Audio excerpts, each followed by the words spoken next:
What's up, buddy? What's up there, pigeon breath? Everything all right? I missed you too, buddy. I missed you, God damn it. Oh, motherfucker. And people talk to me on the road now in your voice, by the way. And it sucks because everything you say in my voice is funny. Anything anyone says is funny. Good to know. But it's fucking annoying. How many edibles you eat tonight? Don't come in here with one fucking little gun. Who came in here with one gun? You better eat 200 tonight because Okay. as of next week, you're in training. Keep popping them. Don't worry about nothing. Keep popping. No, I'm not. Why would I be worried? I'm just gonna fucking live on this balcony. That's perfect. You don't want to walk down those stairs anyway. I don't know how I'm gonna walk down the stairs on those fucking mushrooms.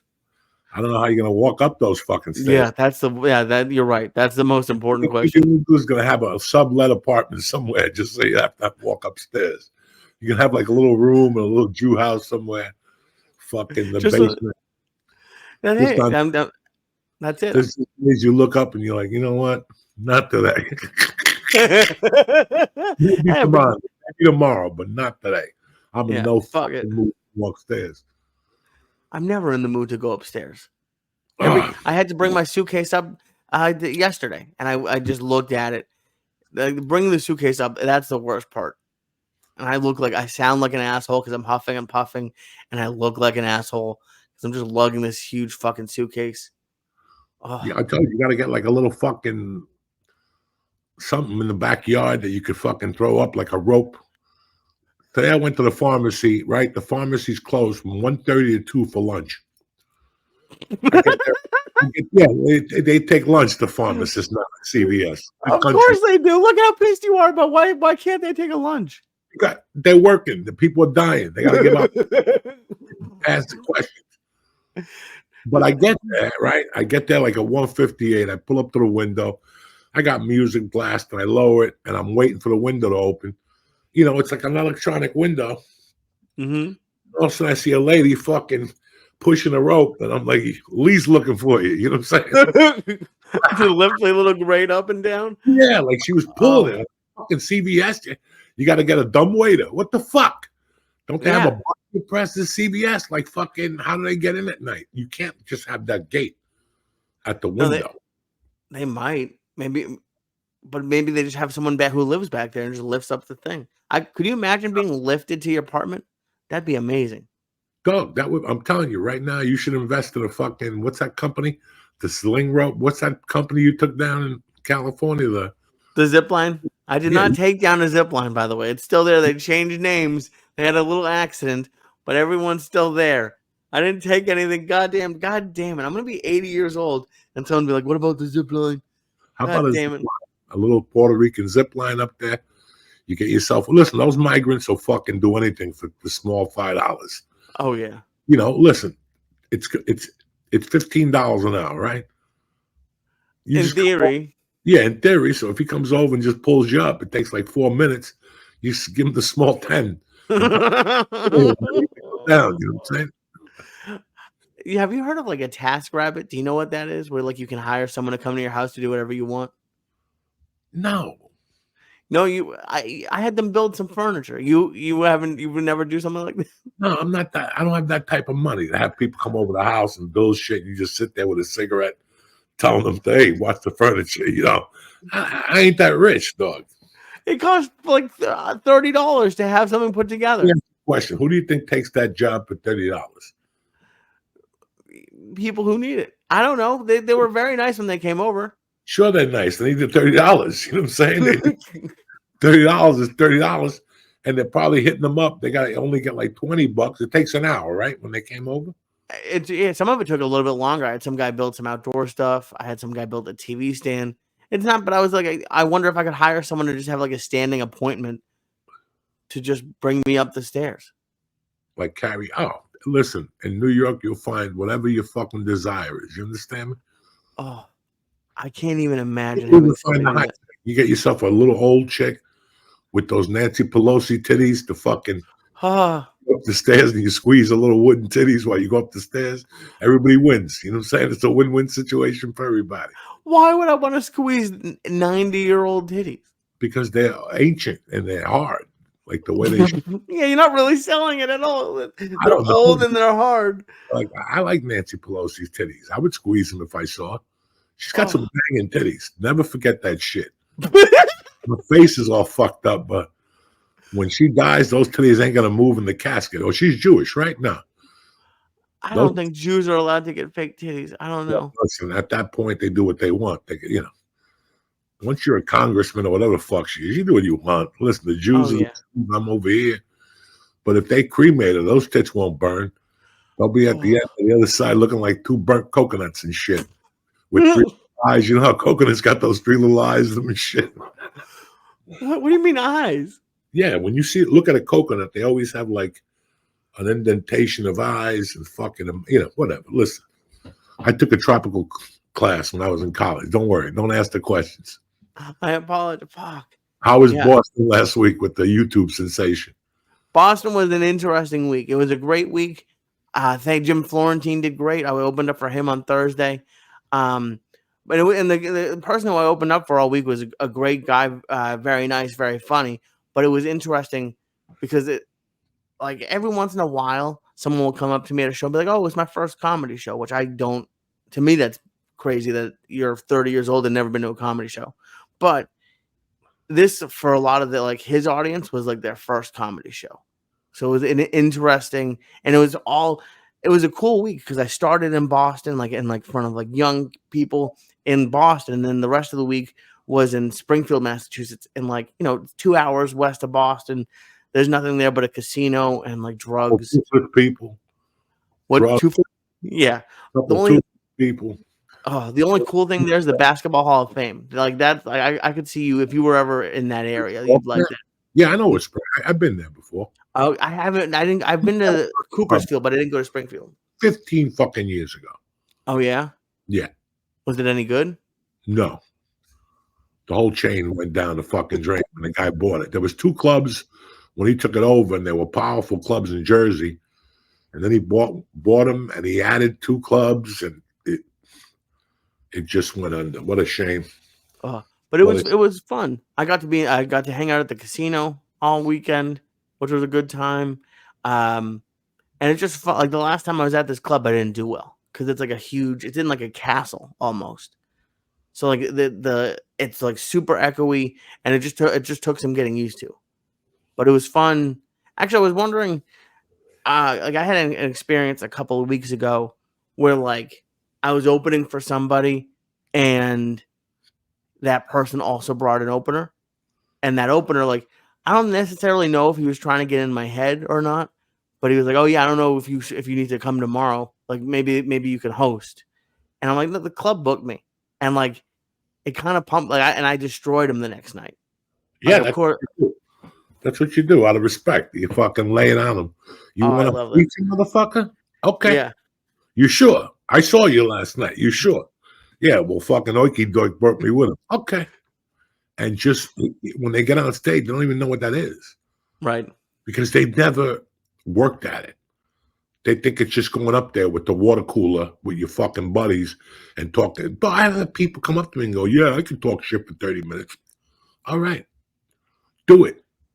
Anybody can go up there and talk shit for 30 minutes, but to know what they're doing is a complete different situation, Yeah. It's funny because 20 years ago, this shit started with reality TV. Mm-hmm.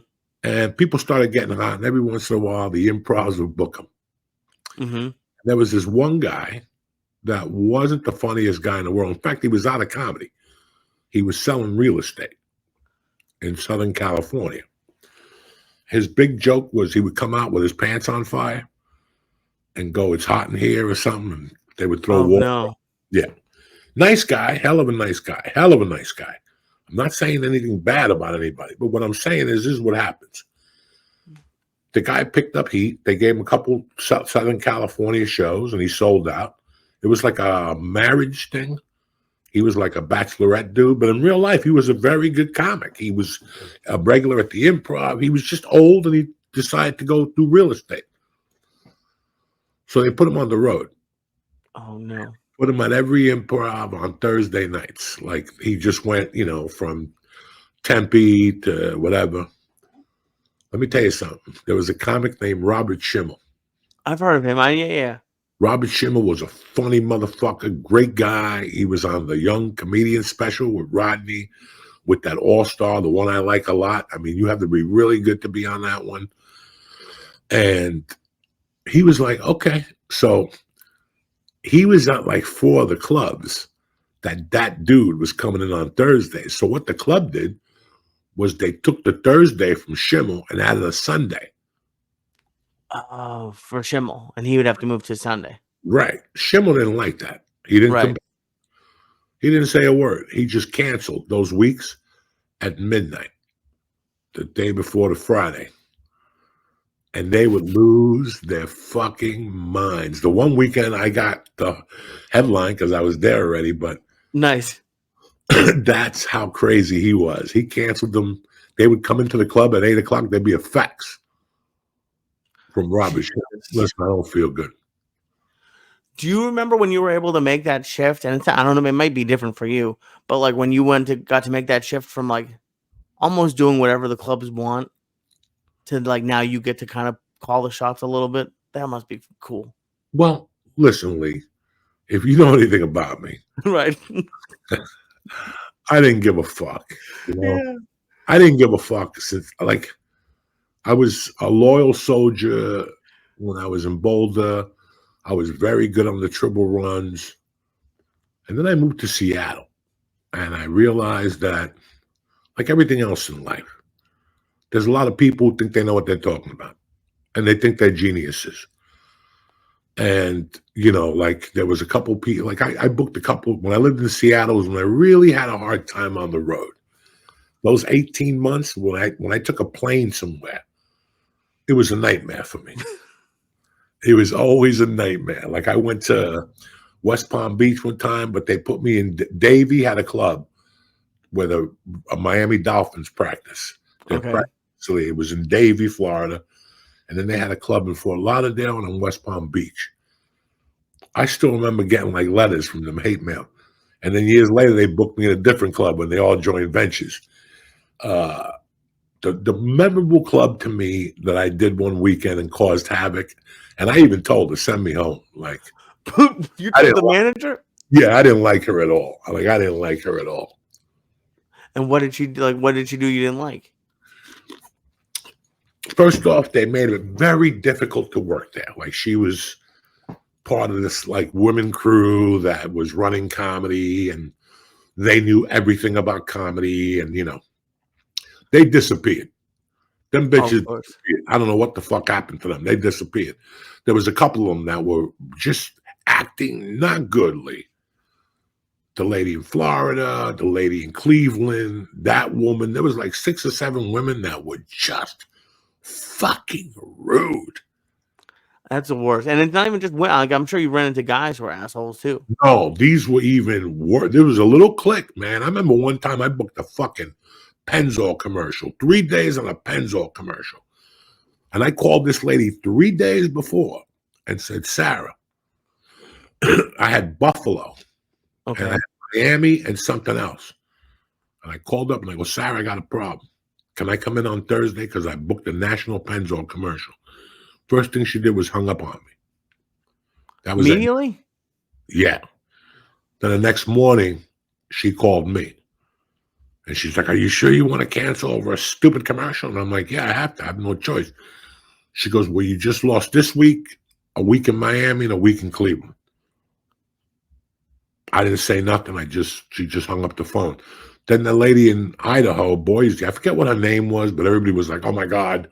You know, she was one of those chicks with the glasses and the tattoo already. And, you know, and I still remember who the headliner was. I even had a beef with him that week, but we apologized. It was great. I'm not going to mention any names, but it was just a week from hell. Like she came up to me and told me rules. At that time, I was doing comedy like 7 years, and I'm like, you know what? I don't like these fucking rules. In those days, I didn't mind working Sundays because I didn't have a house anyway. You were just in your hotel, so I didn't mind. Once I moved to Los Angeles and got settled and did about 20 of those Sundays, was one day I go, why are we here? Especially during football season. Why are we here to see 70 fucking people? You gave away every ticket. I don't understand why we're here. And I made up my mind in Dallas. That's the last time I worked a Sunday. Fuck. I'm like you. I'll work a Sunday in Jersey because I live here now, but I ain't working no Sunday fucking on the road. You know what I'm saying? But anyway, who gives a fuck about all that? It's the 22nd. What is it? The 23rd of the month or something? Second. Like 20 fucking second. Mm-hmm. We're a week away from boo-hoo-hoo. The year's over. Yeah. All right, let's get this party started on a beautiful fucking Tuesday morning. The check-in is brought to you by Mint Mobile. Listen, your cell phone bill shouldn't be a luxury expense, all right? Mint Mobile has awesome service for just $15 a month. That's right, $15 a month. $15 a month. All plans come with high-speed data and unlimited talk and text delivered on the nation's largest 5G network. Listen, from Uncle Joey to you, it doesn't get better than this.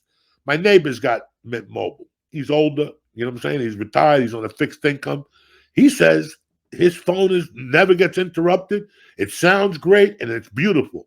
So there you have it. Finally, a cell phone plan that has what you need at a price that makes sense. Do me yourself a favor. Get this new customer offer and your 3-month premium wireless plan for just $15 a month.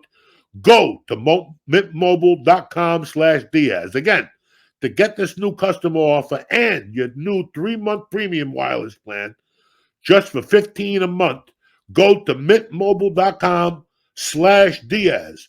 That's mintmobile.com/Diaz, D-I-A-Z. Cut your wireless bill to $15 a month at mintmobile.com/Diaz. $45 upfront payment required, equivalent to $15 a month. New customers on first 3-month plan only. Speed slower than 40 gigabytes on unlimited plan. Additional taxes, fees, and restrictions. For your lives, it's over. They didn't put you on this planet just to give up. If Uncle Joey could do it, I can rule the world. That's what you gotta be thinking. Welcome back to Check.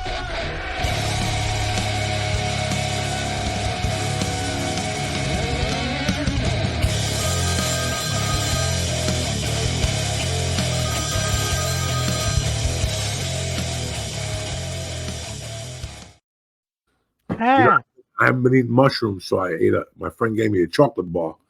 It was as stale as a motherfucker. I ate it, though, before. It took me 20 minutes. I had to add Snapple and water to it.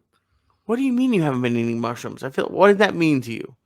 Physical mushrooms. Fuck, no, I know that, but in what, 2 days? I've been planning these things. I haven't touched them.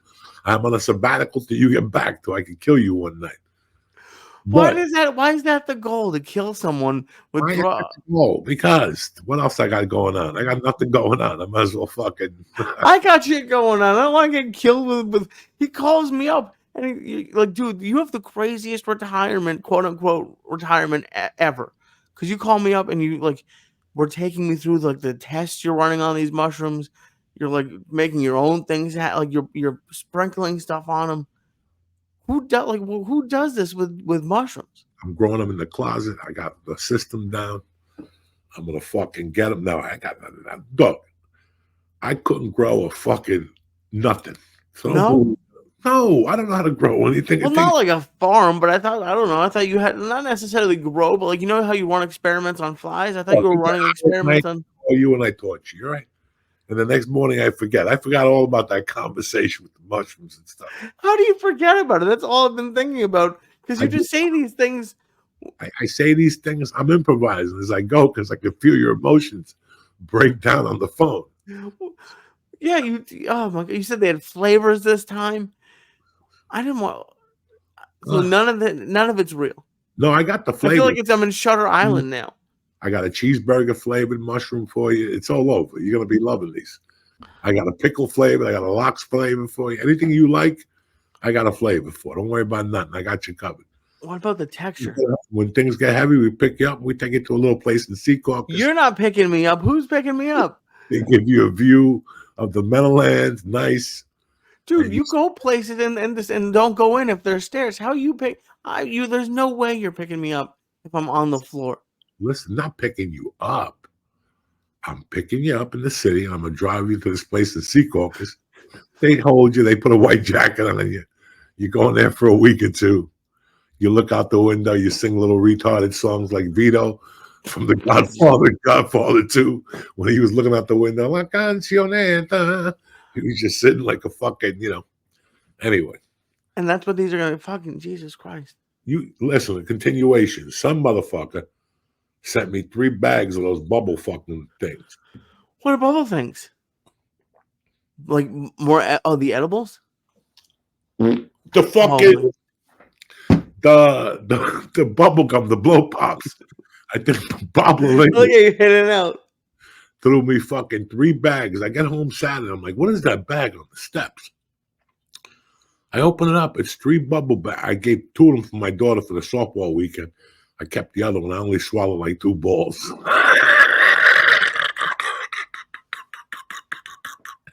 It was a purple one. I wanted to test it and see what happens. What do you mean? What's going to happen? I don't know. Maybe eat a purple one and swallow it. You never know. Jesus, Joey. If you go to the hospital, they see a purple bubble. They're like, what the fuck is going on here? I'd love to see what a doctor would say. Has a doctor said anything fucked up to you? Nah. Nothing with like your weed amount or anything? They get me out of there as soon as possible when I start talking to them. Once I start talking about fungi toenails and stuff, and I do bong hits at 7 in the morning, they don't want to hear that shit. Does not want to hear. He's cool as a motherfucker, but he don't want to hear that. My heart doctor is about 60. He's fucking big. He's strong. He's Jewish. He's probably on his way over to fucking Iran by himself on a parachute right now. That dude is a no-nonsense motherfucker. They're just going to blow him out of a parachute. Boom. He's going to shoot people and then be a heart doctor to the Israelis or whatever. I don't know. Could you imagine if you saw your doctor on CNN or something? Oh, my God. What would you do if you saw him with like a gun? I fucking love it. I love it. It'd be better if he got shot in the leg so I could see that, so I could tell him, hey, you're a soldier. You know what I'm saying? You got shot in the leg and you fucking ran away with your little stump and never bothered nobody. You know what I'm talking about? That was pretty crazy because you called me last week when that guy with the drone, like you could just see the whole thing, like the drone, and he just starts throwing shit at the drone. It's insane. It's insane, the shit they got. That motherfucker, they got a drone that you light your cigarette and the drone lights it for you as they blow you up. Fucking tremendous. You can't write this shit. And speaking of like the news, dude, do you know at all what's going on in Cuba right now? Yeah, they got no electricity. Fuck them. I told them 10 years ago to get out of there. You know what I'm saying? What are they going to do? They're going to sit there and keep waiting for pamphlets? Enough is enough. God ain't coming back, and he sure ain't going there. Oh. What's he going to do? What are you going to do? You're sitting there. There's no cows. There's no dirt. There's fucking nothing. They're smoking half cigars, and they're just waiting. My cousin, I checked in with them. Ari's supposed to be going, but I told Ari, you better bring candles with you and a fucking those lanterns, like a creepy vampire. You know what I'm saying? Like, I can't even imagine. Like, are they allowed to come here now? Or did we close that again? I have no idea, Lee. Listen, those people, I respect them. It's so weird what I respect from people. Like today, I went to the gym. I'm on antibiotics. I was sucking wind in the gym this morning, just riding the bike and stretching. I was sucking fucking wind. And I'm feeling bad about myself. And I walk out. And as I walk out, Sandra was walking in, getting out of an Uber. That's a 91-year-old that works out at my gym. Jesus. She was getting out of an Uber. And I just waved at her. I go, Sandra, you bad motherfucker. She fell on her face. Because she lost her stepping and she looked like Phantom of the Opera for 2 weeks. She had bruises all through here and she kept showing up at the fucking gym, guys. That blows me apart. Like from there, I went to boxing and then I really almost died this morning, but because of the antibiotics. But it's so weird. You really have to put this into perspective. We have a hard time driving an hour and a half someplace, right? Yeah, absolutely. And when I say hour and a half, I'm measuring 90 miles. Even if you even if you have a peg leg, you could do a mile an hour, 60 miles an hour. Right. What would this has always fucking baffled me. What possesses people to put two belongings on a raft with another family and some guy down the corner to do 90 miles to change their lives? But meanwhile, we have people that won't do a fucking thing to change their lives. If you think these people get on a boat for fame and fortune, no. They're just getting on a boat to live like normal human beings, to have the wants that everybody in the world has. You think about that. That fucking always has fucked me up. That has always said to me, number one, where I come from, those people are tough. And number two, just that. Because listen, for everyone that makes it, 3 boats go down. Those are shark-infested waters. It's a nightmare when they turn the lights off. It is pretty crazy to think that they're willing to do that just to get here. And yeah, I mean, you don't know what fear is. And again, I've never been there, but I just imagine it. You don't know what fear is till you're in the ocean at night. You ever look at the beach at night and go, what the fuck is out there? And the waves are coming in, and every once in a while you think you see nothing, but it's your mind playing tricks on me. Dun, dun, dun, dun, dun, dun, dun. But and they have everything in their whole life. Like their whole life is with them on a raft. Not really, because how much can you bring with you on a raft? That's my whole point, exactly. Like they don't have shit. Water. They bring water, a change of underwear, tuna in a can, crackers. There's no protection against the sun. So if you're out there in the daytime, that's wide open all day. You get blisters. You burn out there. So think about what some people do for their freedoms. But we got these jamokes here that are allergic to peanuts. And, go to Cuba and give out peanuts and see how many people are going to go, nah, we're allergic. I break out into hives. That's rich people fucking diseases. You know what I'm saying? Like, it puts everything into perspective. Listen, these immigrants that walked up from whatever fucking country they did. Listen, yeah, we got a lot of riffraff coming in and gangs and terrorists. But think of the people who woke up one day and said, I'm going there, man. I'm going to go there first without my wife and kid. I'm going to go over there, pitch a fucking flag, and then come back and get them. And it takes a long time sometimes. Can take 10, 20 years. No. I mean, if you come back here and sell coke, yeah. But if you come back here and get a job as a landscaper and then move up today, I saw 4 Mexican guys pushing a fucking Ford. The car just blew up, and they were on like fucking road pushing it. And I giggled for 10 seconds. And I said, can you imagine, Lee? Like, that was our car, the family car, and we had to use it to go to work. And now it's done. They had the hood open. They had the fucking extinguisher. Something blew up. They were pushing it. They didn't even have enough. The fat Mexican cousin got out. That motherfucker hasn't worked in years. He's like the driver. And he was, it's when you see these things, it goes, what the fuck am I thinking? And what the fuck are the people around me thinking? Oh, and it's not even just like people who aren't like coming from other places. Like I think about it a lot. Like I don't have a fancy car. I have a Hyundai. But like when I needed a new car, That's why you can afford people to come over your house and build things. I'm surprised you don't hire people to make you like models. Come on over. I wish. Do a puzzle for me. You know what I'm saying? I could do that. Yeah, that's pretty badass. Just like a real power trip. But I to be able to get a car when you need one, or like there's a lot of people who like, what if your car breaks, you're fucked. You just don't have a car now. And I've been lucky to not be in that situation. Right now, what people don't know, and I don't do this podcast to scare people, but I see this happening now. People are getting their house sold from under them. It's the end of a generation. My mother's old. She lives in California. She doesn't want to. So you're leaving this house paying like a normal rent. And now you're going out into the real world. And I know 2 people right now that are fucking worried. Like, they're like, I don't know if I can afford an apartment. One got No, my brother, and I'm really worried about him. And I told him I'll do whatever I can to help him, but it's what's going to start happening. I never even thought of this. This guy's set on a budget.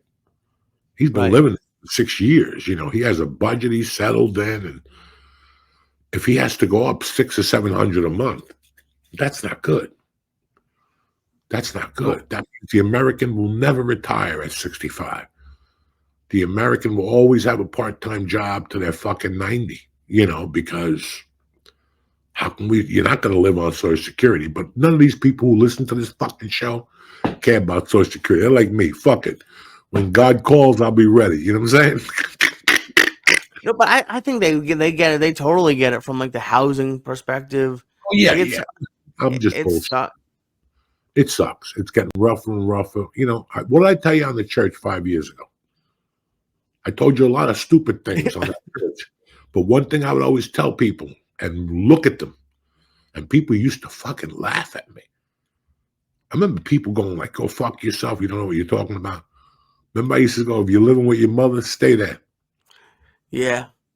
It was Remember? great.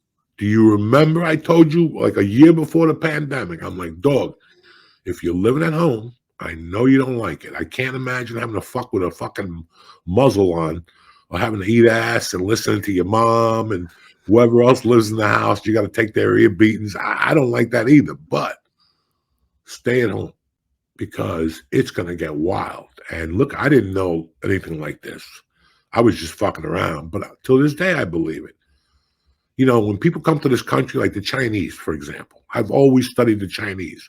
When I was a kid in the 70s, sure, not their books and shit. Yeah, I know about the Ming Dynasty, but when I was a kid, I used to watch it.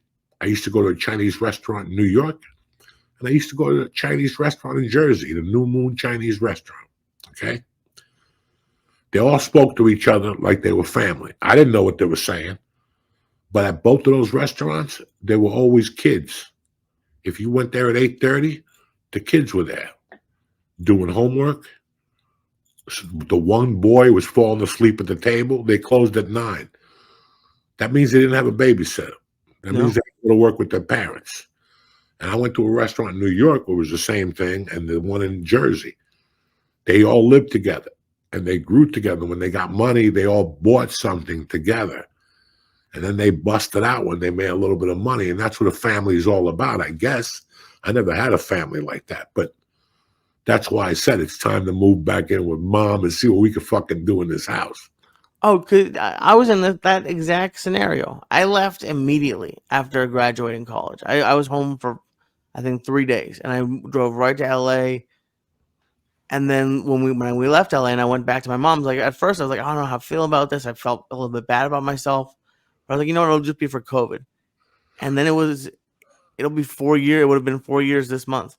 And it was great. It was great to spend time with her. Save money, whatever. She gave you a bedroom, a basement. It didn't matter. It was just, it's not the home you grew up in, correct? No.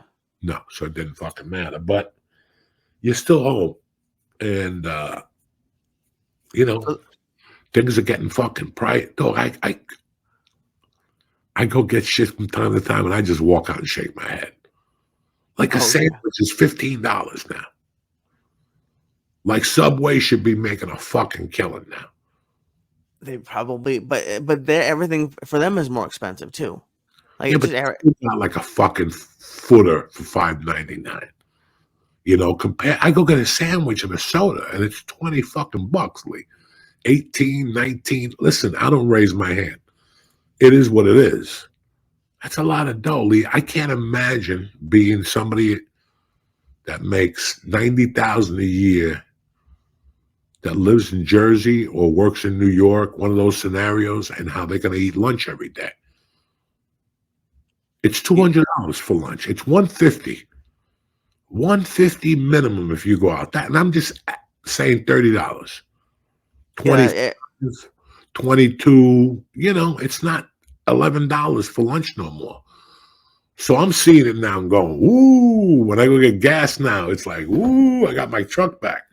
So every time I get gas, I got tears in my eyes. I take a ride to New York, to Gothenburg, or fucking North Bergen or fucking the dojo. I come back the next day. I'm like, woo, that was real last night. That tank is on fucking 3/4, man. And especially the way you drive. But like that's why I'm having so much fun. I think doing stand up. Because like the people who are there, I've noticed, seem to be a lot happier. Like, have you noticed a difference now that you've been back a little bit? And like the audiences, do they feel the same? Do they feel different at all? I'm old school. I want the audience to come in there a little bit disheveled, slow them down a little bit, you know. Mm-hmm. And then it takes like maybe 7 or 8 minutes to let yourself go from what's really going on. And really, you ever been there like in thought and you're like, what am I going to do about my fucking uncle? He's a fucking idiot. And the whole drive there, you're thinking about this idiot. And then you get there and maybe like 4 minutes in, you're getting entertained and you go, and you go, you know what? I'm just here to laugh. But what have I noticed? Yeah, crowds are enthusiastic. They're happier to see you because their world needs more comedy. Mm-hmm. You could see it when you're up on stage, like it's just the world needs more comedy. Anything to throw them off the normal edge. I need comedy sometimes, and I'm a fucking, I need somebody to say something to me for me to fucking giggle from time to time to see if these mushrooms are real. And like, at like whatever you are, 30 years in, and if you have a good set, do you get off and do you feel pumped up now? Like, is your like adrenaline going, or is it like more normal to you now? I put my career now and my life into perspective the last 4 years. When I do comedy, for me, it's always a win now. And the consumer's going to feel that. I'm not looking for fame. Right. I'm not looking for fortune. I'm an older man, and I just want to get out of the fucking house. Make people laugh. That's it. And I still think the crazy shit. I write it down. I look at it 3 days later, and I fucking giggle. So why not? Why am I going to stay here? Again, I'm not doing this Thursday, Friday, Saturday. No. I know I don't have that. So I'm going to give the people, I'm working with what I have. A couple of years ago when I joined jiu-jitsu, I go, you know what? I'm not going to go to jiu-jitsu no more because my knee, I'm fat, I'm old. And then I remember John Jock Machado. Okay. He's got a hand that he was born with a birth defect. He's got like 3 fingers missing. He has gotten a coral belt in jiu-jitsu. Not because he gave up, but because he fucking worked with what he had. This doesn't work for me. I'm going to use it to my advantage and work with it. Right now, like I said to you, Lee, if I had to do a week on stage, I think after 3 nights, the audience would feel it. I'm tired. I'm tired. Okay. A late show. I think I'm saying no to late shows. Listen, let's do one show. If you get in, you get in. If not, I ain't going nowhere.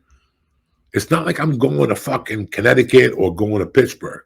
For the next year, I'm going to be centralized. Just trying to, add a couple clubs to the resume. Whether I need them or not, I still need to. This week I have plans to go out a couple nights.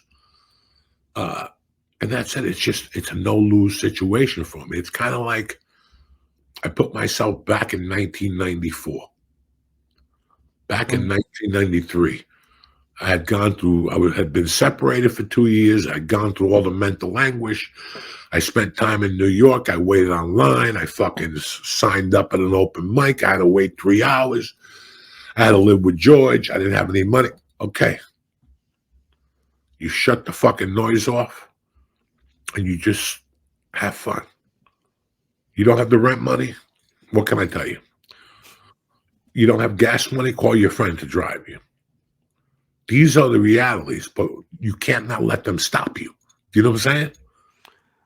Yeah, and it's cool. So like what you're basically saying is that, you're not, the only reason you're doing this is for comedy right now. Like in 94, you were just out there to do comedy. Before was to get a special, to work this club, for this booker to like me. There was always a thing. This is a labor of love. I'm bringing some guys with me. Instead of bringing up 2 guys, I'll bring up 3 guys to give some guy love, to understand what the fuck, is going on. He's never done a theater, or he's never done a big venue or something. This is how you maneuver. So for me, listen, if I didn't have Mercy and I didn't have my wife and I didn't have to get up at 6 in the fucking morning, God knows what I'd be doing right now. I told my wife the other day at breakfast, we were eating upstairs. I go, can you imagine our life right now without Mercy? We'd be hating each other. What did she even say? Oh, yeah, you think so? We have no balance. With her, she gives us a little bit of a fucking balance, and it keeps me afloat. If not, I just live on the road. That's what guys do. Once you get fucking old and you had your career and you had the sitcom, just go on the road. You lost your wife. The kids hate you. What are you going to do? Stay at home and fucking, But you know what, man? I wanted to add some action to my life. The last 4 years, it's just been a little quiet, but I've been thinking. And then when I was thinking, I started watching. And I'm like, what are these fucking people doing? I think it's time for Uncle Joey to come back and just, like I said, I don't care if you cancel me. I don't care. I'm not going to tell you to leave your phone. Put your phone in the bag, because I don't want that new joke on YouTube. It's just power. I can't wait for people to go, I'm not putting my phone in the bag. Fuck you. Fuck you. You guys are just doing this to have control, my material and the artistic. Go fuck yourself. Go fuck yourself. Go fuck yourself. Knock it the fuck off. You're not that fucking important, okay? You don't like those? No, I don't believe in it. It's got to stop. It's just a power thing. It's something to let you know. You have to put the phones away. What's the reason? So you can't get a phone call? No, because you can't tape my set. Well, I didn't know what you were saying beats Jesus. So go fuck yourself. You know what I'm saying? Whenever you come down, tell me that Jesus gave you a message, then I'll put my fucking phone away.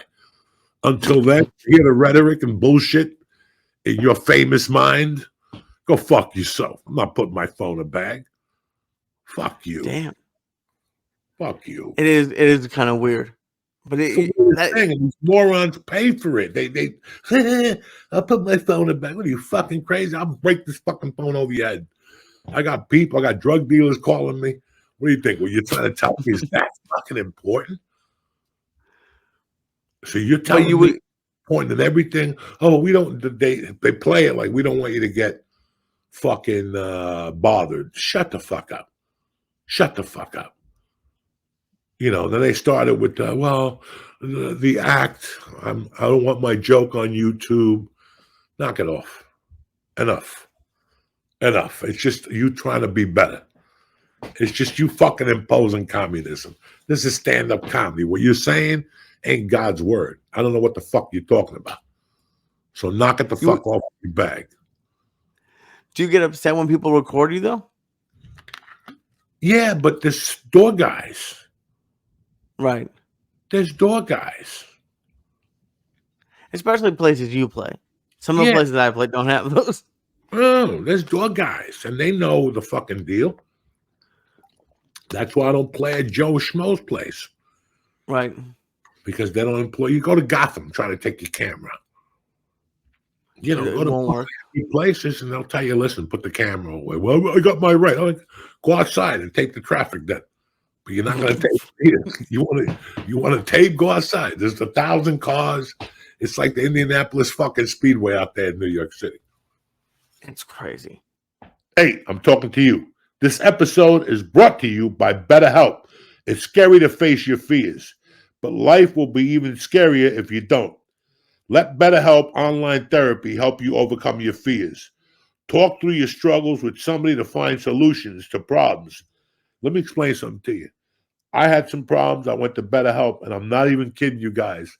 This morning, I went to the ear doctor, and they put the biggest needle in my arm that I had ever seen before in my life, and I saw it. Now, 9 out of 10, I would have ran out of that room and said, let me go to the bathroom, and I would have gone to my car and gone home. I would have called them and said, good luck. But because I worked with BetterHelp, because I took care of these needle problems I had, I didn't even feel the needle. Just remember, you asked me, what's BetterHelp? BetterHelp is completely online. Just fill out a quick survey to get matched with a licensed therapist, and you can have video calls, phone calls, or messages anytime. You can even switch therapists at any point for no additional charge until you find your perfect match that works with you. But let me explain something to you. BetterHelp will get you there.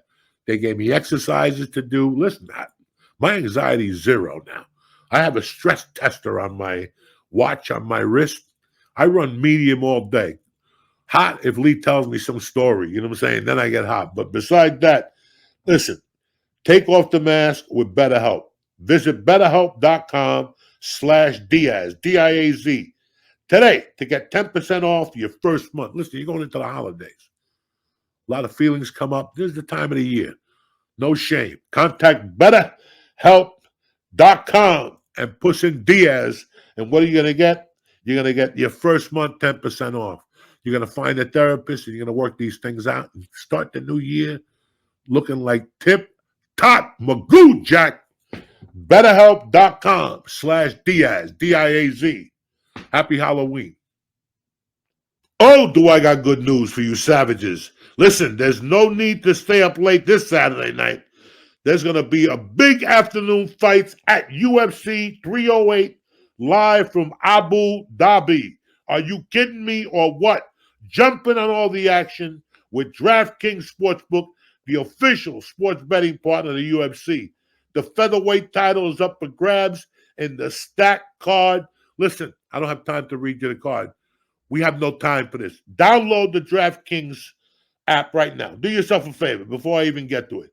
Download the DraftKings Sportsbook app now. Use code Joey, Joey. And listen, speaking of stack, if you're new to DraftKings, listen up. This weekend only, you're going to bet $5 and get $200 in bonus bets instantly so you can bet the rest of the night. Pick a fighter in the prelim. I don't care. Put $5 on them. You're going to get $200 to play with the rest of the night. You're going to watch the card. It's 2 p.m. You can start drinking margaritas by 6 o'clock. Forget about it. It's all over. Either Topia wins or the Hawaiian wins. And either way, you go to the restaurant. If the Spanish guy wins, you go get yourself a little steak. If the Hawaiian guy wins, go to one of those Chucky restaurants and you jump up and down. I don't know what it's got to do with DraftKings. I'm just telling you it's a party this weekend, Jack, because it starts at 2 o'clock. Again, download new customers. Bet $5, get $200 in bonus bets instantly. Download the DraftKings Sportsbook app now. Press code Joey, Joey. That's code Joey for new customers to get $200 in bonus bets like that. Only on DraftKings, where the crown is yours. Go have a good time. The Yankees start too on Friday night. Where are you going to be then? You're going to be thanking me. That's where. And now back to the show. Gambling problem? Call 1-800-GAMBLER. In New York, call 877-8-HOPE-NY or text HOPE-NY 467-369. In Connecticut, help is available for problem gambling. Call 888-789-7777 or visit ccpg.org. Please play responsibly. On behalf of Boot Hill Casino and Resort in Kansas, 21 and over. Age and eligibility varies by jurisdiction. Void in Ontario. Bonus bets expire 168 hours after issuance. For additional terms and responsible gaming resources, see dkng.co/MMA. I have my car here and it sucks right now. It's time for fucking people to go, what the fuck am I paying for? And what the fuck is going on?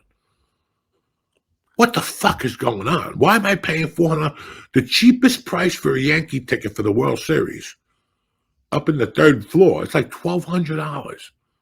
I didn't know fucking Jesus made a comeback. I had no idea John Lennon made a comeback. The family of 4 had to pay $5,000 and sit up in the fucking nosebleeds to see the goddamn World Series. It is crazy. Like all those, like the scalpers, like how that's even legal. Oh yeah, they don't know how to control it. They have no idea. They put blocks on the tickets. You could only buy 4 tickets. Listen, leave me the fuck alone. Everybody's in on something. Everybody knows how these people are making money. A decent American who works hard, pays his taxes, pays to park. Also, I want to take my kids to the World Series the way my father took me, the way my grandfather took me. It's impossible. It's 2 months before holidays. Who's going to lay out 5 G's? I think a lot of people, unfortunately. A lot of moms are going to be on OnlyFans pretty soon, showing that monkey so their kid can go to the circus. And listen, I ain't got no money, but here's my OnlyFans. Go look at it. I got hella asshole.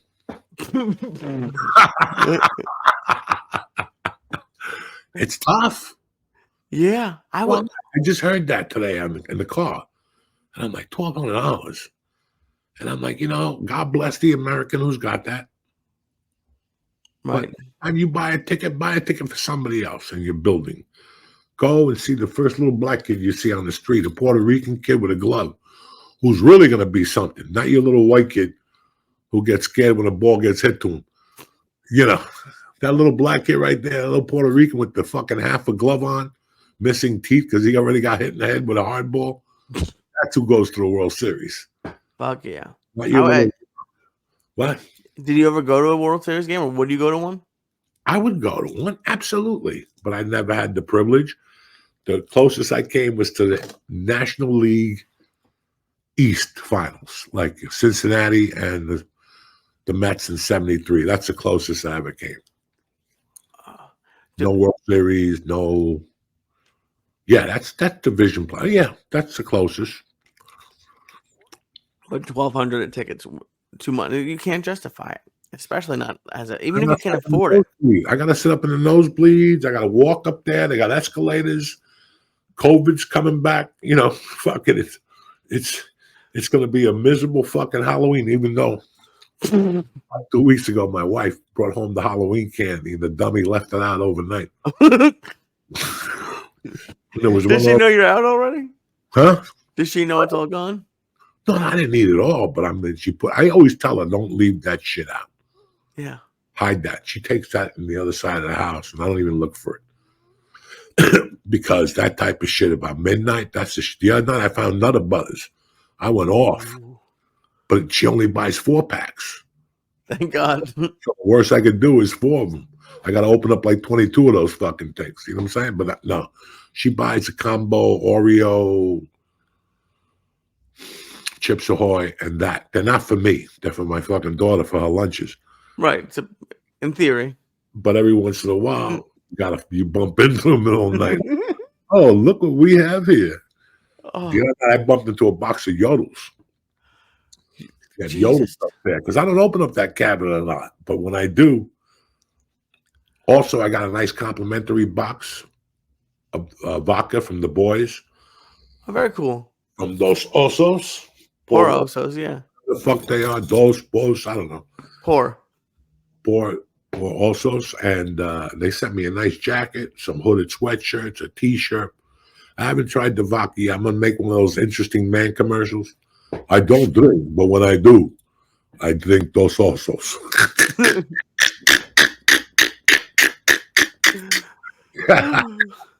Got like some little fag with playing the organ behind me with a little hat with a feather. You know those guys when you go to a jazz bar? Yeah. They got to let everybody know they play the piano. Listen, relax, all right? Relax. There's a million piano players. Go sit down somewhere. Go learn a magic trick or something. And this is all going to be for their commercial? No, yeah. No, I'm not going to hire a piano guy with a little fucking hat. I don't like those people anyway. No, I was surprised to hear you say that. I can't wait till we get to, bro, I got The Office. I'm so excited. Thank you. I have fucking just, when I pulled up, I was like, oh, shit.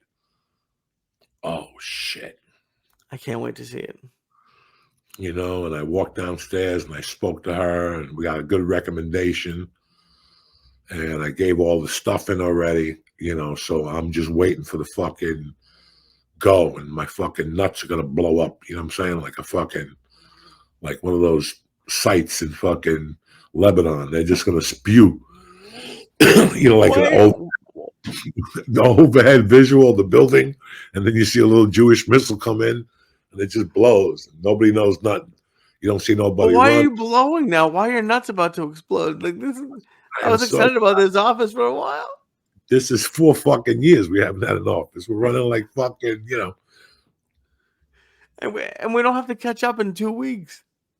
What do you mean? What do you mean what I mean? We don't have to take all of them at once. Take all of what at once? Everything. Whatever you have planned. Oh, no. We're going to slow it down. You're not going to make it to Christmas. You're not going to make it to Boston for the holidays. Why are you tapping your face? Because What's gonna happen? I feel like you're gonna I'm have wishing something you done to me. you're going to be all right. I'll wipe No, your head with a towel. The good thing about this, we're close to everything, but we're close to a hospital. So Oh, good. we're in 8 minutes to the hospital. They got a diner next to that. To the hospital or to the office? We'll Listen, be at both. Listen, don't ask questions, all right? Just we're back in North Bergen, baby. We got some guests lined up already. We're gonna blow their fucking minds. I gotta get the office. We're gonna get hi-fi. I'm gonna put, we gotta put like some effect of what we're thinking and where we're going with this. This is just gonna be black. Because when we end this, it's just let's put black with a missile coming in. Because we're right on the Hudson, baby. You know what I'm saying? We're on the Hudson. It's over. I'm so excited. When you And it's finish like a, the podcast, if you like, you could sit there on the balcony and look up, and you'll see the UFOs all night long coming in, going out. why would I want to see UFOs going? I'm gonna be fucked up, and now I'm gonna be watching UFOs now. Me, I don't give a fuck, but I've known they lived out there since I came out of Mom's Snatch. But what I'm saying is that fucking you got the world by the balls up there. You don't have to even go home. You got Cuban food, you got Cuban women, you go down Burger Line Avenue. You're gonna live what I lived when I get out of there. You're gonna go, you know what? I'm not taking no fucking ferry home. Go fuck yourself. Drop me off on 32nd Street. I'm gonna walk around a little bit, go to those Hermanos. You come over there, get that Cuban steak sandwich, maybe 15 minutes from the office. Is that the one where like the Yankees go? No, that you've been talking about for years. Fuck yes. You've been talking about that for like 10 years, and I've always wanted to try it. I'm also going to take you to fucking Hiram's. Is that a deli? No. No. What's Hiram's? Look it up real quick. Hiram's. Look it up. Your dick's going to get hard. Forget about it. This episode's taking a turn. Hiram's in Fort Lee. Yeah. Just look at Hiram's. It's chili dogs. I haven't even taken you there, dog. That's when I take you there. That's when you just take anybody I've taken there just takes the fucking Ozempic needle and breaks it in half. They just break the Ozempic. They're like, it's not gonna work here. Take your magic elsewhere. You know what I'm saying? Oh no, dude. That place has been there since I'm a kid, Lee. The fucking hamburger there. It's got a taste that only that place has. I'm not saying it's the best I can sit here and tell you it's great. And I have not been there in close to maybe 2014. Listen, when you go in there, it's simple. Fries, a burger, a hot dog, and a yoo-hoo. That's it. That's like the menu.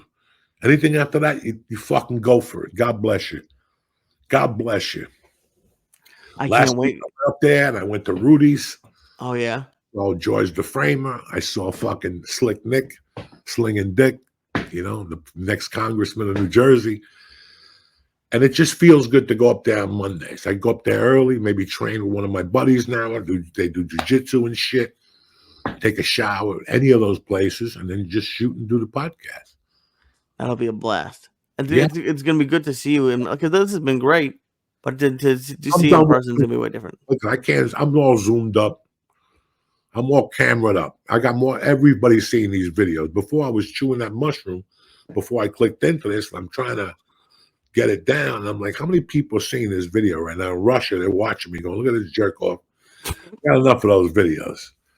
Thank God I don't whack off on camera and sit there fucking, like Johnny Boom Bots fucking losing an eye.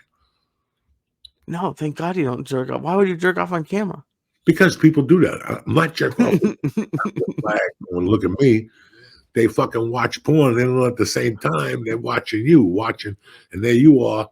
Yeah, Lee, you're on camera everywhere. One day they're gonna put out a compilation tape. That's a pretty you motherfuckers banging one out, and you're gonna have to run to the hills. That's gonna be worse than the Diddy tapes. So what do? You just hide all the cameras in here? Like you don't have any computer, no phone, no anything. You just No, when you whack off, take everything out of the room. Computer, the phone, Isabel, that thing you tell orders to. Don't ever whack off in front of her.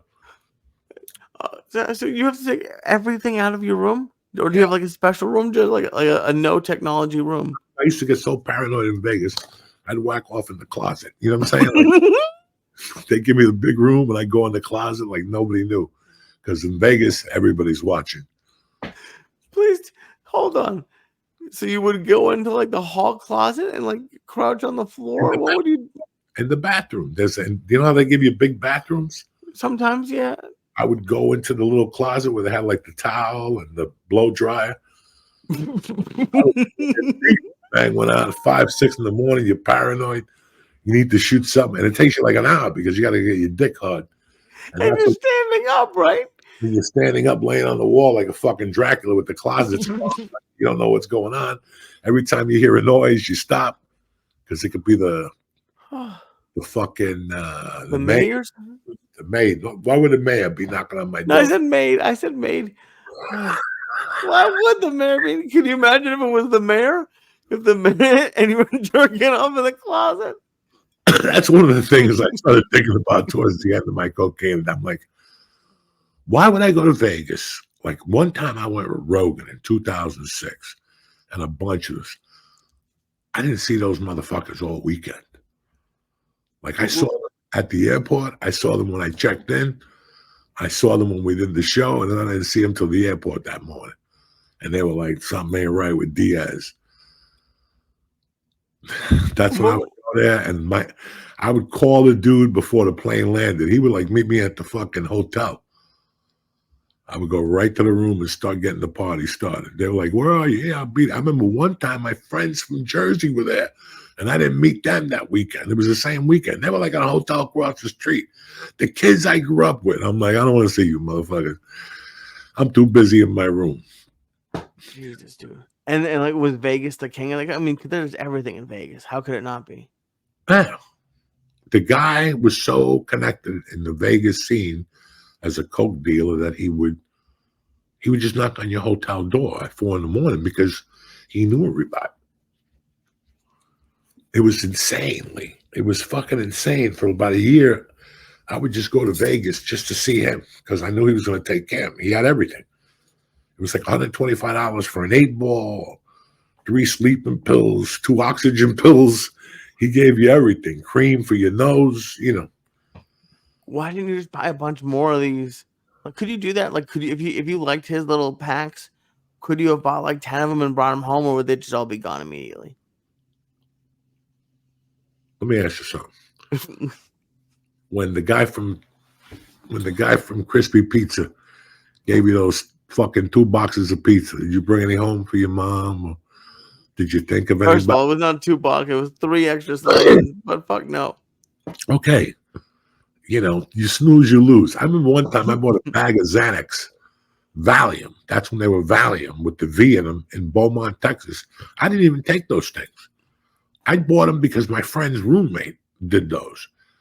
And I bought the bag on Thursday night just because that's all the dealer had. He goes, I'll come back tomorrow with an 8-ball. So I go, all right. So I go, what do you got tonight? He goes, all I got are pills. I go, how many? He goes, 30. I go, give me the whole fucking bag. By the time I got on the plane Sunday, well, I didn't get on the plane Sunday. I didn't get on the plane until the following Sunday. That's how I ate all those pills in 3 days. So addiction is addiction. But I was a fucking animal when it came to it. What you were doing? So this week you're at the Denver Comedy Works. So excited. That's the first stage I ever got on, like. Oh, dude. It's like one of the top ones ever, but I don't know if you remember this, but right when I started, like 2 months in, you let me do like 3 minutes at the Comedy Works. And it was just like, even that was like a wild 3 minutes. And to be there for the first time as like an actual person, like a feature, I'm pumped. I'm so pumped. It is, you know, they stopped. I don't know if they do that anymore. Comedy Works is one of those rooms that when Wendy, the owner, O'Brien, great lady, she came through for me, great lady. But she used to have it that the headline, I had to follow like 4 headliners from Denver. you had to follow like everybody there on Tuesday, Wednesday, Thursday was a local headliner. You know, when I started there, Denver had 5 or 6 national headliners that were fucking killers. When you told me you were going over there, I did like I just thought about before I got on stage there.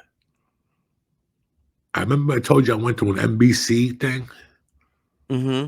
Like I had taken the stand-up class, and I was still a pussy about getting on stage, and they announced this competition. And that's where it was, at the Comedy Works. I go, let me go down there and finally check it out and see what this is about.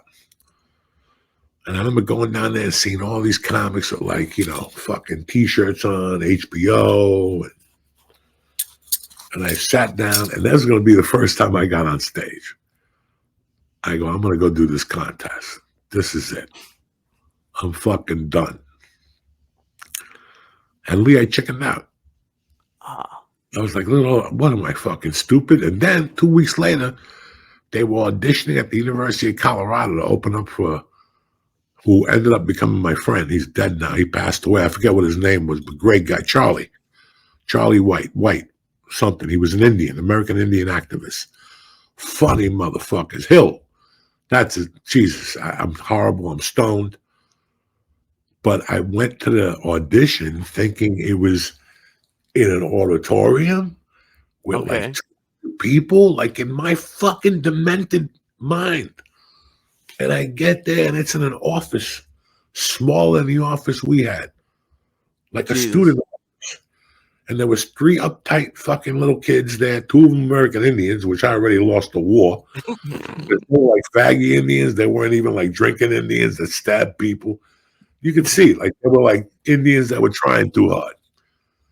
And I did a Godzilla joke and something else, and I never heard from them ever again. You know what I'm saying? So I took you had to do the jokes in front of 3 people in an office. Jesus Christ.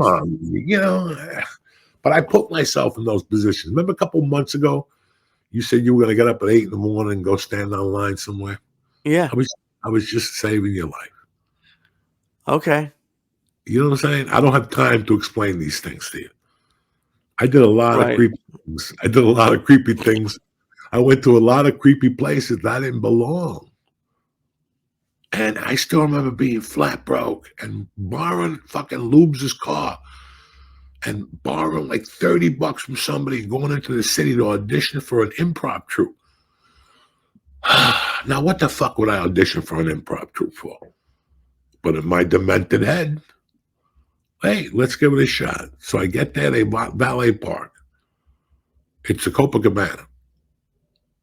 And I walk in there, worse than 3 fucking white Indians. 4 Spanish people who think they're fucking, you know, those are the worst. Right. The performers on the troupe were great, but the people who auditioned you were just like part of that Latin thing in LA where they all hang out, but at the end, nobody's making a dime. They're criticizing everybody. The government doesn't give us enough money for actors. SAG, go fuck yourself.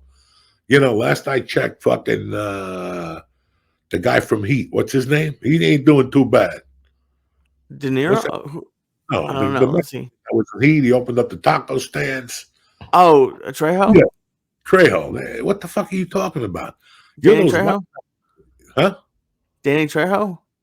Danny Trejo. Yeah, I'm talking about him. He's doing great. He owns taco stands. He's, you know, our friend Emilio Rivera is doing fucking great. But you got these handful of Latinos that get together in a group. They can't book a headshot.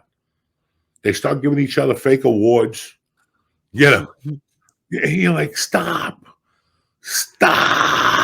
cocksuckers. Anyway. What do you mean fake awards? Yeah, like it's just no names. All right. I'm not asking for specific names. You know, it's just a side that people get into, especially when you're a minority. And in that room, ain't nobody making money except the guy who put on that thing. Right. They're talking about, and if you go to the Spanish ones, they hit you with La Raza and all this shit they're gonna do. And meanwhile, they're making money and they're shooting movies, but they're not pulling you in with them. No. So I don't know what the fuck they're talking about. So why are we here? We're wasting each other's time.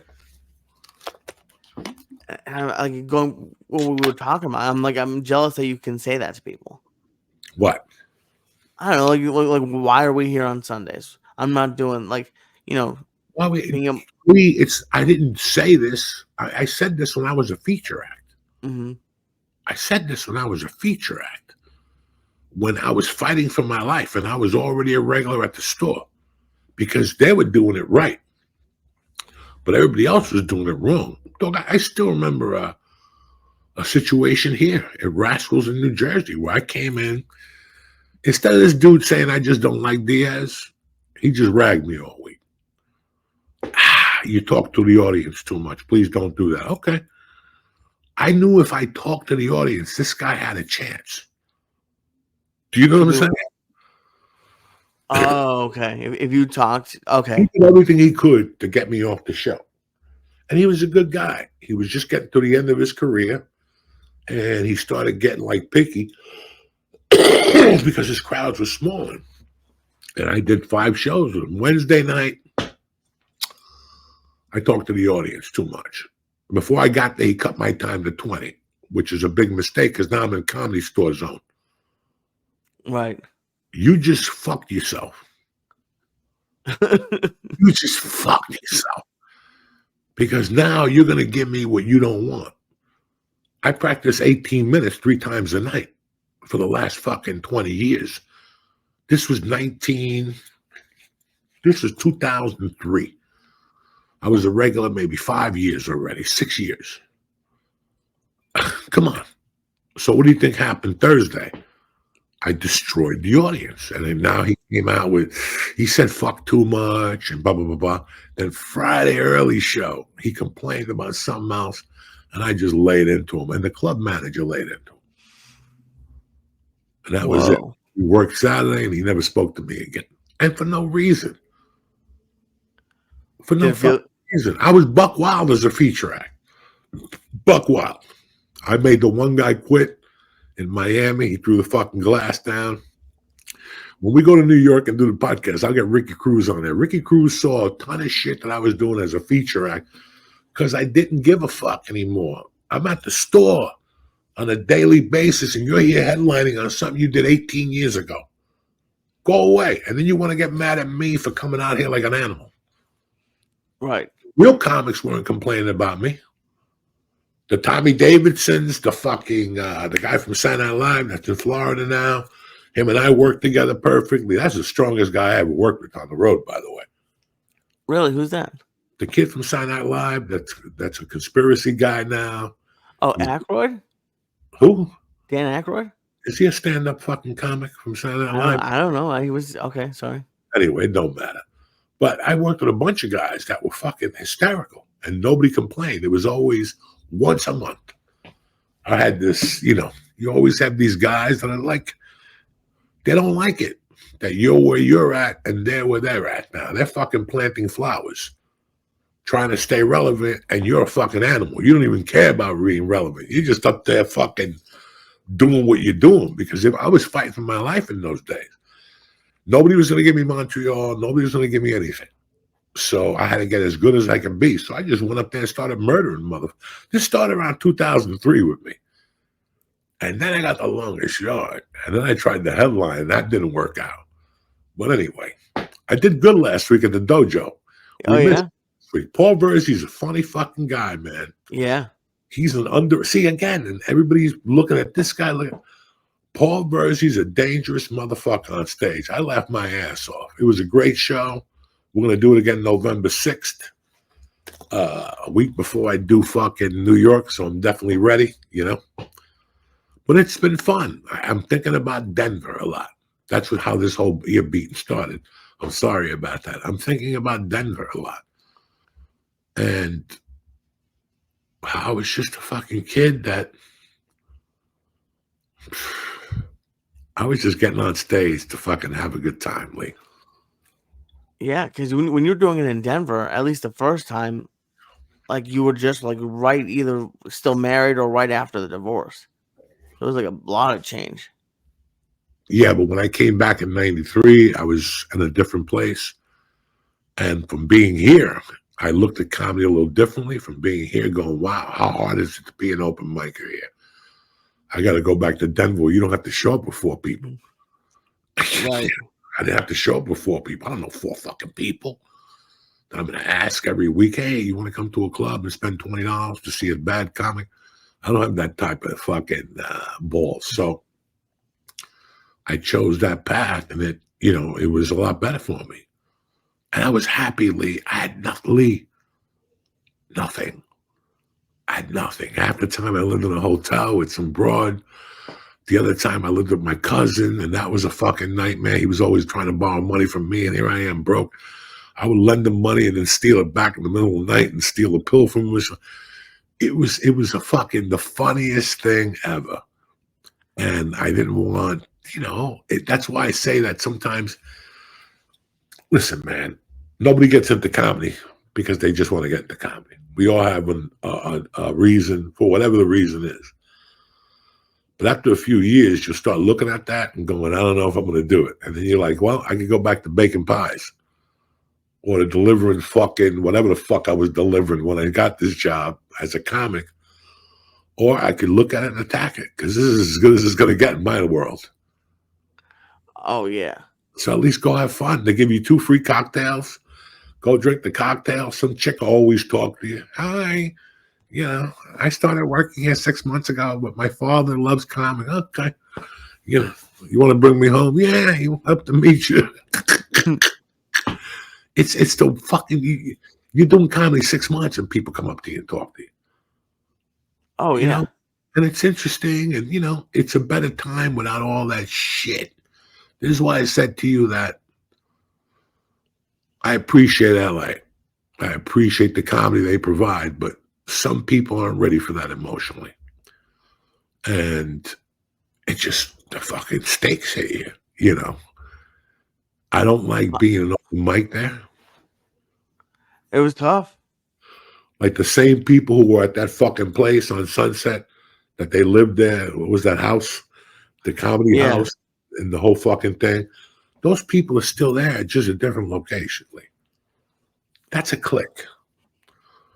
That's a clique. What? That's a clique that talks about how, well, I'm friends with this guy. He said he was going to get me in the fucking comedy store. I'm friends with this guy. He says he's going to take me here. It's just a show. It's mental health. If comedy is 40% mental health, when you go to those open mics, you're dealing with 20/80. It's a big fucking swing in those places. Those dudes fucking. Honestly, dude, it might even be a little bit low. Because I was gonna say, like, I feel like because I started in LA, but like, I've done open mics all over the country, and it might be closer to 90-10, like just batshit crazy. But there's a point where you learn from that. You go, holy shit, you know what? That dude's crazy, and I don't want to end up like that motherfucker. I got to do something. Because my comedy scene, in fact, he reached out to me today. The guy that ran that comedy scene just checked in. I wrote him a nice thing back on Facebook. Those were some of the best times of my life. And I knew it was around people who were fucking crazy, who would kill me in a New York minute. There were 3 guys in there that you know, next time you talk to Josh Wolf, a lot of those people aren't around. The people we're doing open mics with. I'd love to find some of them, and a lot of them are around. I still see them on Facebook. We're friends, but the one kid, Jeff, with the handcuff always creeped me out, and sure enough, he jumped off a building, you know. Sure enough, you know, that. Listen, I don't want to calling this out now. Yeah, like 3 of those people abandoned ship. Like one guy jumped into the Seattle water. He hung himself, the guy I'm talking about. He had like a kid and shit, you know, but I knew he was demented. Nobody keeps going on open mic every Monday with the same act, with the same suit. It smelled like death. And the same act. And, you know, and there's no growth. There's really no growth, even though you try to talk to them and go, come to this place with me. They show up with the suit and the fucking handcuff again. And that's how you know that there's something going on here. You're like, okay, you know what? I'm going to leave this guy alone. And every time I see him, I'm going to hug him just to make sure he don't got a bayonet on him or something. Something he can stab me with or hit me in the fucking head with. It's happened a couple of times. Like, because sometimes people will go nuts in those places. Like, whenever anyone tells me they're nervous to do an open mic, my like go-to line is like homeless people do open mics. I can't tell you like how many like actively homeless people have been, especially in LA. It's So like I was homeless. Doing no, like a but there's a different. you know, I didn't walk in there You didn't have all of your belongings with you, eating a baguette, and then I showed up twice at the club with my little army duffel bag. You know what I'm for saying? your whole life. Huh? Or was your whole life in that one bag? Oh, ask Terry. When I met Terry, I showed up and she's like, "Where's the rest of them?" Like, this, no lamp, no nothing. Nah. Who needs a lamp when you're the king of darkness? You know what I'm saying?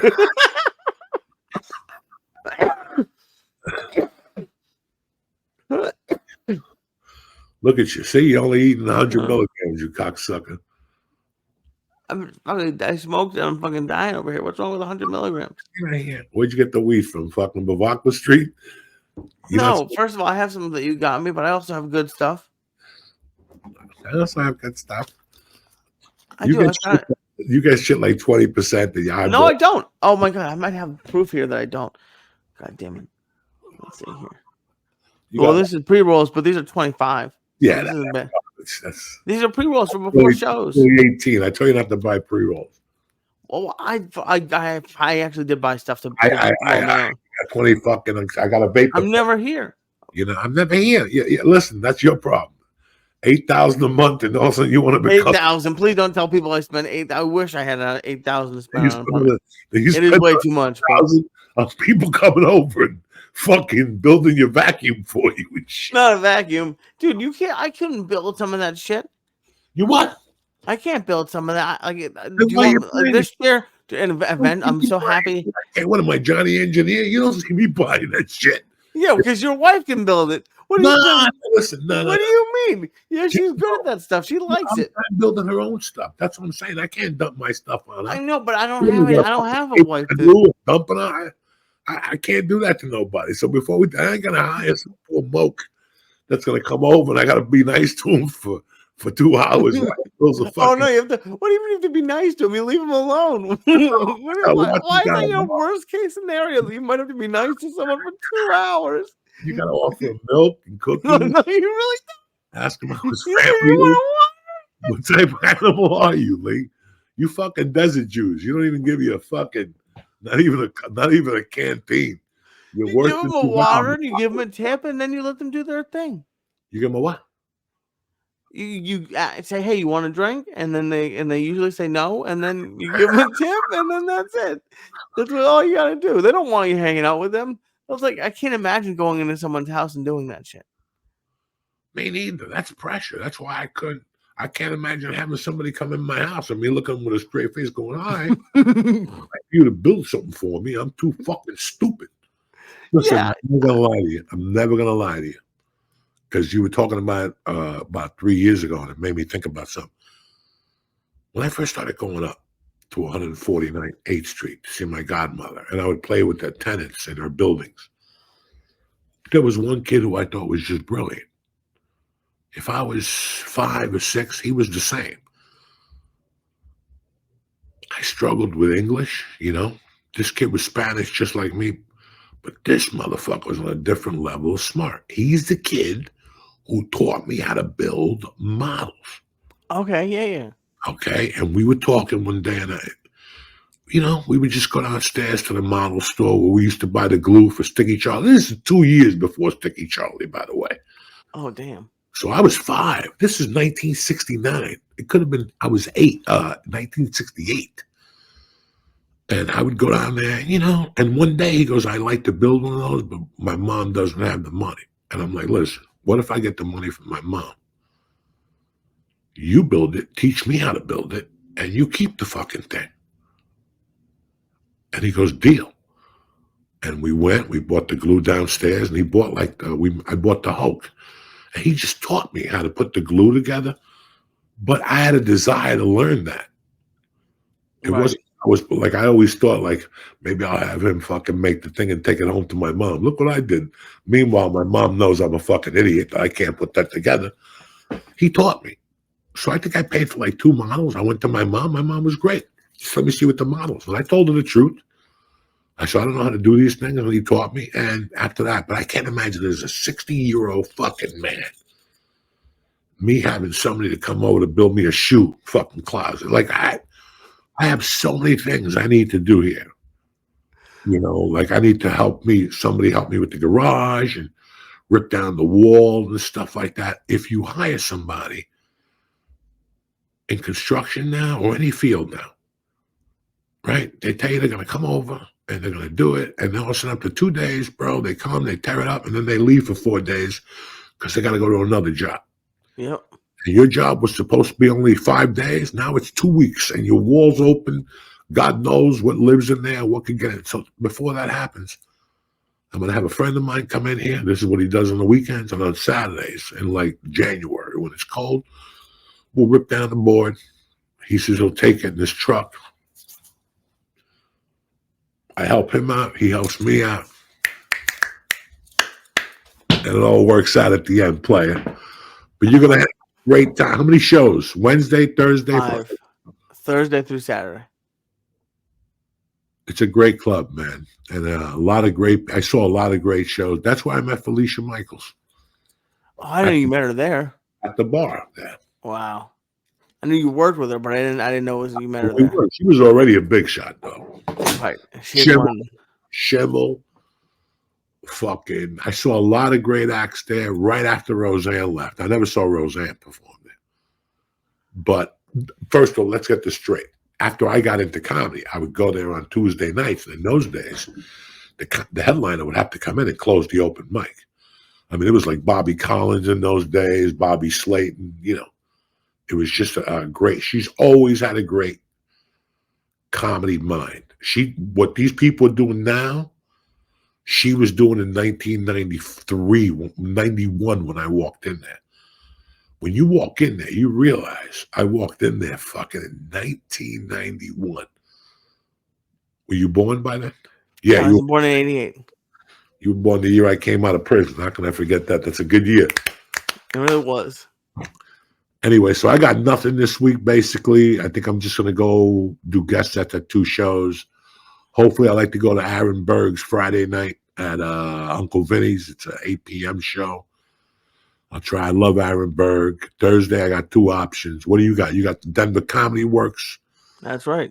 And then you come back. By then, we should have the lease done. And then, I'm sure getting the fucking internet's going to take 2 or 3 weeks, you know. I'm assuming. But that building, you know, they got a ton of shit there. So it's a great, we have the new Bat Cave in North Bergen. That's all these motherfuckers got to know about. I am very excited we're going back. This opens a lot of doors to guests, you know, that I could never get my hands on before, like I told you. And that's it, man. I'm excited for 2025. I got some shows. You got some shows. So if we stay healthy, we got some good shit going on, play, and we don't have to do this motherfucker on Zoom no more. I'm so excited to see you, buddy. Me too, buddy. So yeah, have a great time on the road. Wear a condom and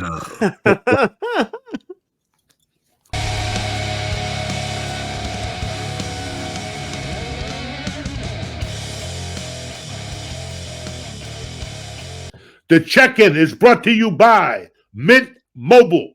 Listen, your cell phone bill shouldn't be a luxury expense, all right? Mint Mobile has awesome service for just $15 a month. That's right, $15 a month. $15 a month. All plans come with high-speed data and unlimited talk and text delivered on the nation's largest 5G network. Listen, from Uncle Joey to you, it doesn't get better than this. My neighbor's got Mint Mobile. He's older, you know what I'm saying? He's retired. He's on a fixed income. He says his phone never gets interrupted. It sounds great, and it's beautiful. So there you have it. Finally, a cell phone plan that has what you need at a price that makes sense. Do me yourself a favor. Get this new customer offer and your 3-month premium wireless plan for just $15 a month. Go to mintmobile.com/Diaz. Again, to get this new customer offer and your new 3-month premium wireless plan just for $15 a month, go to mintmobile.com/Diaz. That's mintmobile.com/Diaz, D-I-A-Z. Cut your wireless bill to $15 a month at mintmobile.com/Diaz. $45 upfront payment required, equivalent to $15 a month. New customers on first 3-month plan only. Speed slower than 40 gigabytes on unlimited plan. Additional taxes, fees, and restrictions.